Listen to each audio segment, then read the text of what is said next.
The Matrix is one of the greatest metaphors ever.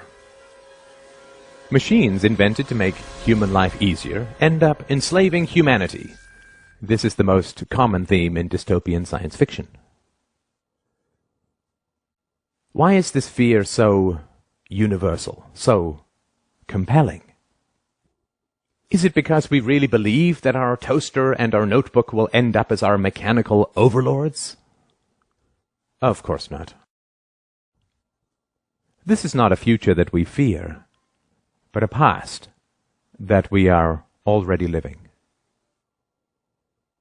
Supposedly, governments were invented to make human life easier and safer, but governments always end up enslaving humanity.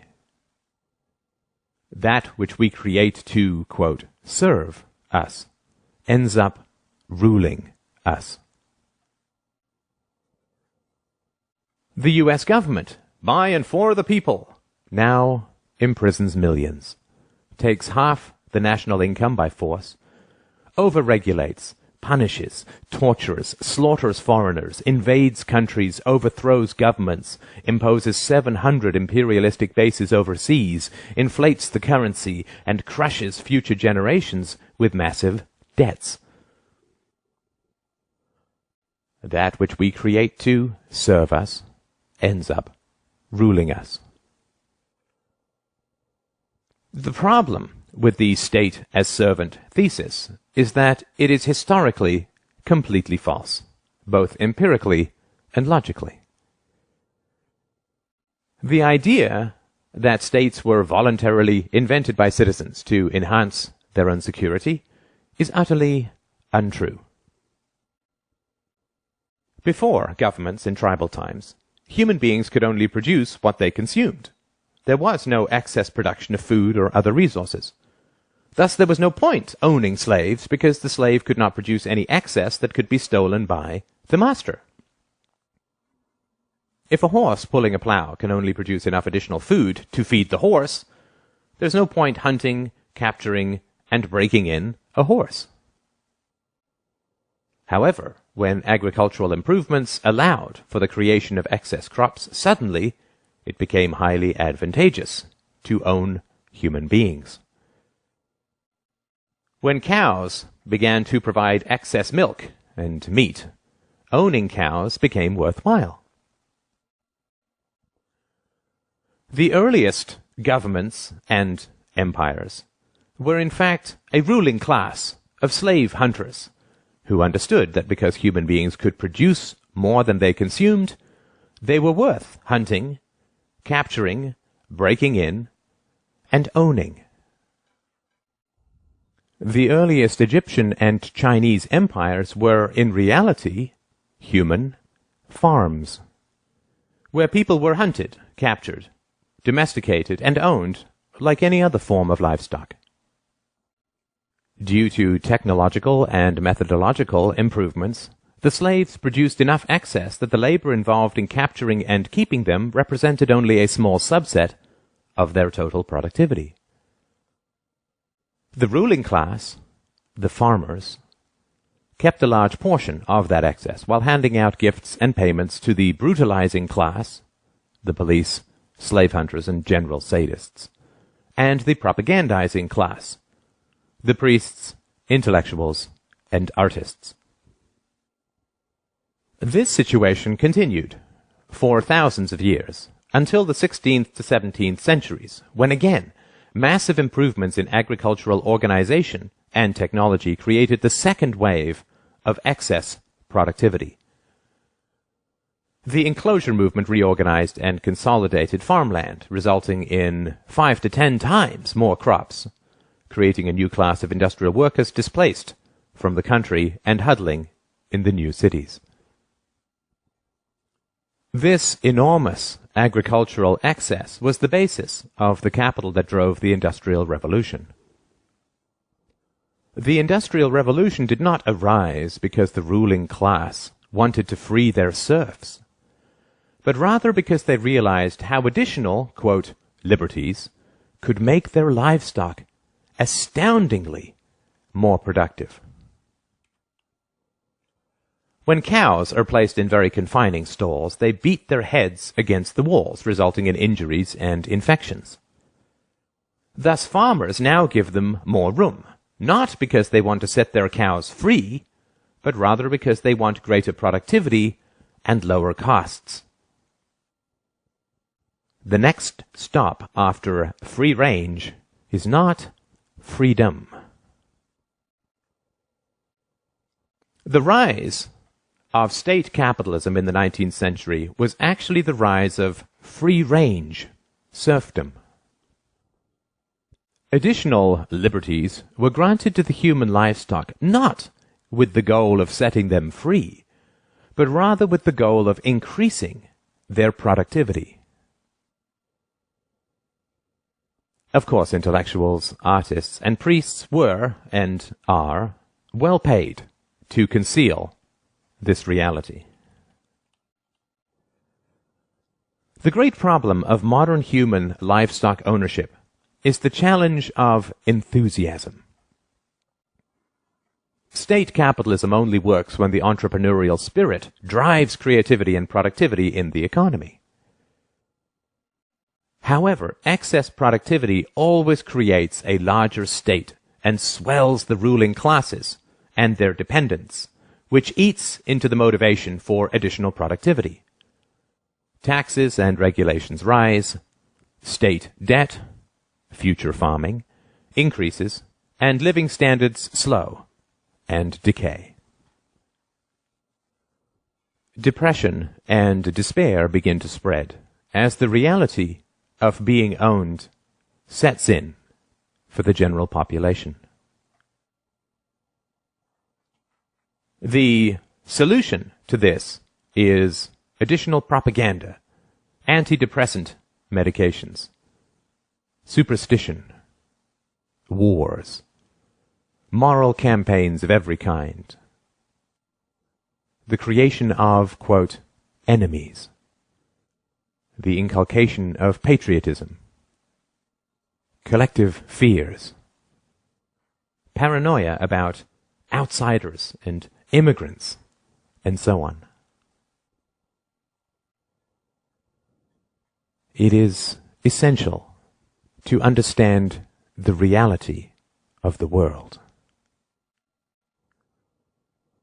When you look at a map of the world, you are not looking at countries, but farms.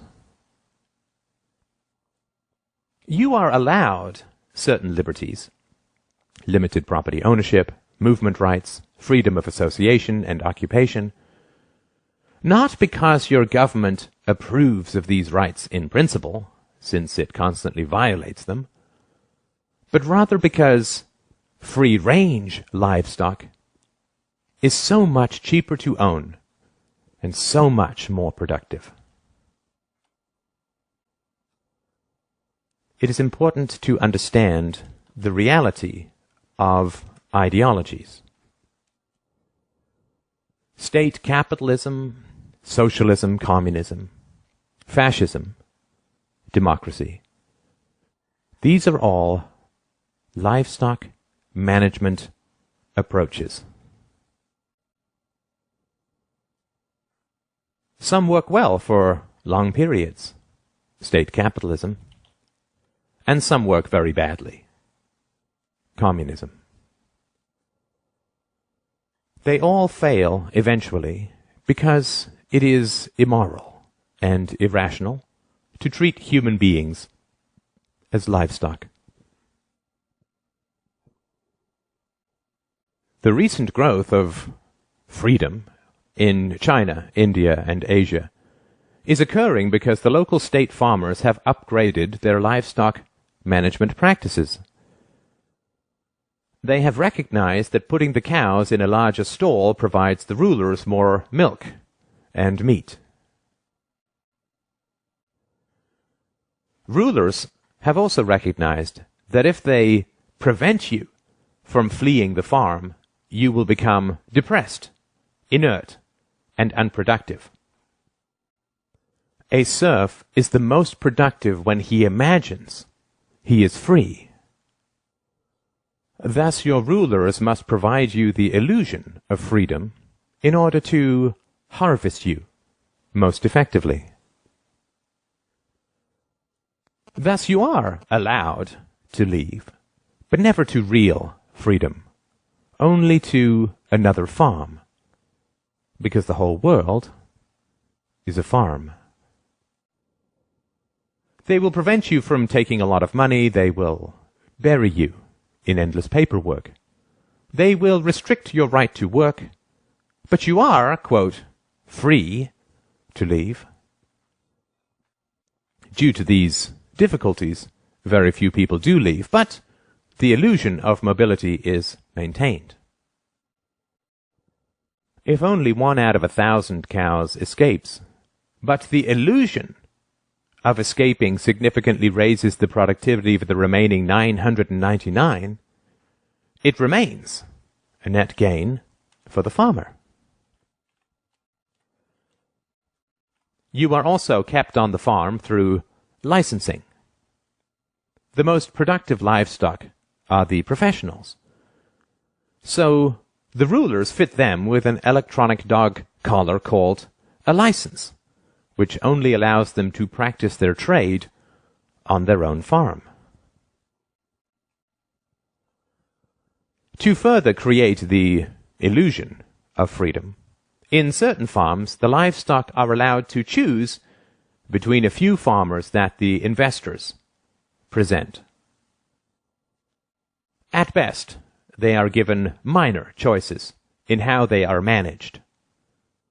They are never given the choice to shut down the farm and be truly free.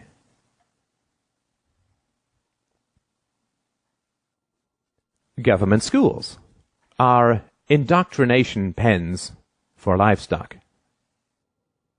They train children to, quote, love the farm and to fear true freedom and independence, and to attack anyone who questions the brutal reality of human ownership. Furthermore, they create jobs for the intellectuals that state propaganda so relies on.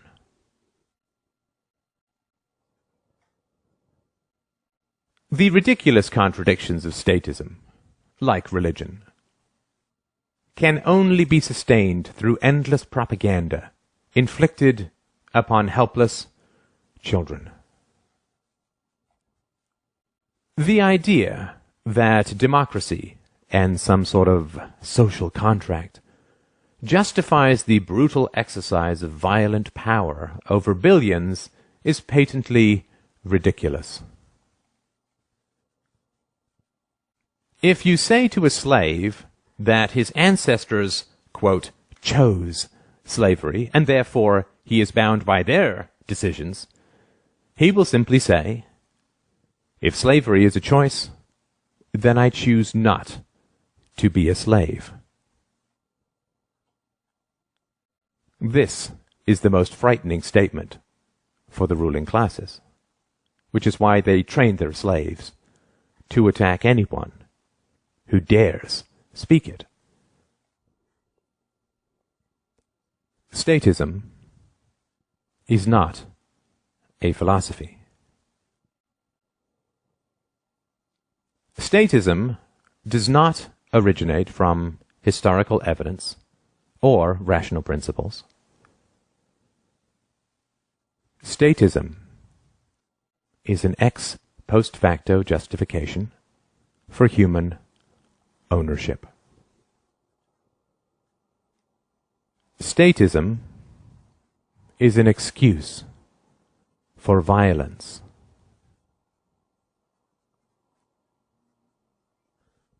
Statism is an ideology, and all ideologies are variations on human livestock management practices. A religion is pimped out superstition, designed to drug children with fears that they will endlessly pay to have, quote, alleviated.